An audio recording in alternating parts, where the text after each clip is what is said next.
Page 3 now, Obamonomics. Unfortunately, it's on full display right now through a shocking report on the labor participation rate. Right now, this country has the highest number of people not working ever in our history. More than 93 million Americans are not in the labor force. Stunning. Of those, 1/3 are ages 25 to 54 who are either unemployed or underemployed. It's a national calamity. But not according to the guy in the White House. To Obama, the economy is just great. Different pathways that we create so that more and more people can get trained in the jobs of the future. And we're not restricting ourselves to one narrow path. And we're making sure that everybody has opportunity and everybody has a shot. And we're investing in the job training and apprenticeships and on-the-job training and online training that it's going to take to make sure that anybody can access a good job if they're willing to work hard and apply themselves and focus. Now, this doesn't cost huge amounts of money, but it does cost some money to do it right and to do it well. And that's why it's reflected in my budget, for us to put more money into job training, apprenticeships, and these kinds of public-private partnerships that we're talking about. Americans are suffering because of this man. The president's policies of higher taxes and more costly regulations are feeding the coffers of the federal government with more tax dollars than ever, and yet, Washington still overspends, which is one reason why millions of Americans are warming up to the idea of an Article 5 convention of the states. Joining me now, founder and president of Citizens for Self-Governance, Mark Meckler. Mark, talking about government overspending, a balanced budget amendment is certainly one of the things that we all are looking at as an Article 5 convention of the states. I want to get to that in just a minute. But first, can you give us a status report of the states? And that is, how close are we getting to critical mass for a convention of the states? Sure, it's pretty extraordinary. It takes 34 states to call. The resolution's been passed in Georgia, Florida, and Alaska. It's been introduced in 31 states. That'll be 33 states by the end of the session. And we got a fight on the ground in all of those states. So we've passed the houses in roughly 8 to 10 states right now. It changes from day to day. That's why I say 8 to 10. And we're moving from one side to the other in each of these states. So it's an ongoing battle right now. So when do you think, I mean, if you had a gun to your head, which you don't, but if you did, when do you think we might be close to deciding whether we're going to get to critical mass or not?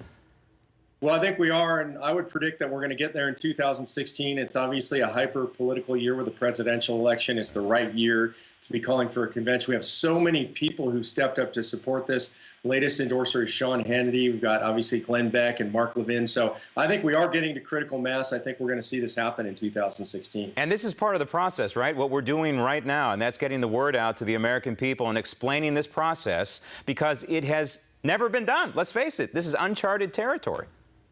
It is. It's never been done, but it's a gift the founders gave us. And what they told us is that if the federal government ever gets out of control, the founders gave the states the power to rein it in using Article 5. The state legislatures actually have the ultimate power over the federal government. So now is the time for them to call an Article 5 convention to rein in the tyranny. There's no other way. I mean, you described it, Graham.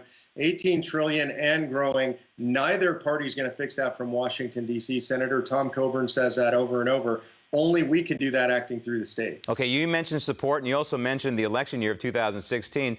We have one presidential candidate already supporting this, and we have one probable candidate supporting it?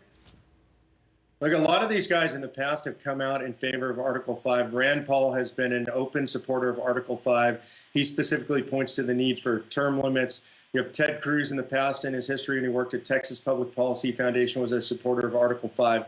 I think ultimately you're going to have all the candidates saying that they can't do it on their own. We need to look at history and remember Ronald Reagan in the White House promised to do away with the Department of Education and couldn't do so.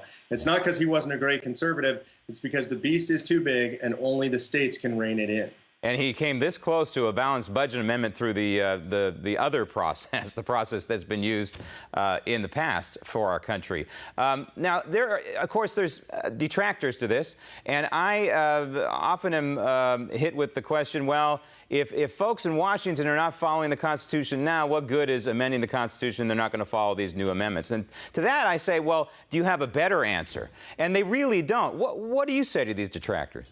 Well, I think that's a good question. It was the first question I asked when this project was brought to me. And the reality is, though, mostly DC does follow the Constitution. It's just they don't follow the one you and I know. They follow the one as interpreted by the Supreme Court for the last 115 years. Those interpretations are bizarre and large, and they give the federal government incredible, vast powers. What we're trying to do is use this process to take the Constitution back to what it originally was intended to be.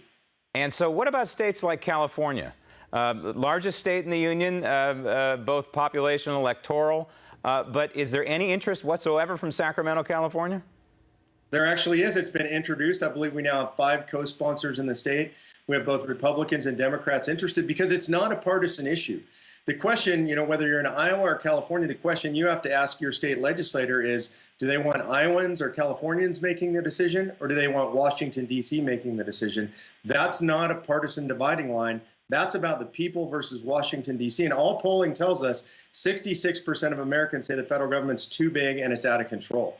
Okay, so I would imagine just about anything would be on the table if there is a convention of the states in terms of amendments, but there's going to be a process, I'm sure a filtering process here. But among the major possible amendments being bandied about is, of course, a balanced budget amendment. But I think from my perspective, maybe the most important of them all would be term limits. I've heard different versions of term limits for Washington, D.C., which, by the way, would include the United States Supreme Court, possibly.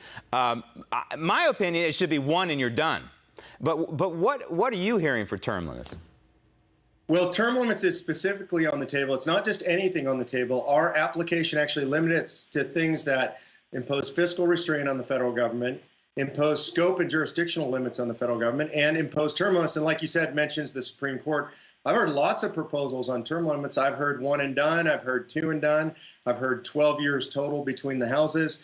One of the things I love about the convention process is we're going to bring together citizens from all over the country.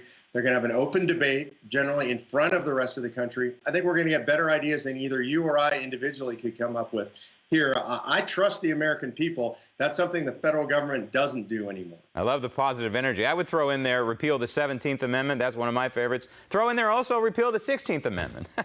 I'm with you on both of those. I think repeal the 17th is my personal favorite. I got to say, I think repeal the 16th, the federal income tax, is actually plausible. Enough Really? people hate the IRS. It's not that they wouldn't have to pay money to support federal government functions, but that money should be paid through the states. The states were meant to have the relationship with the federal government, not the citizens directly. Wouldn't that be something if in our lifetime the 16th Amendment is repealed? That would be absolutely something.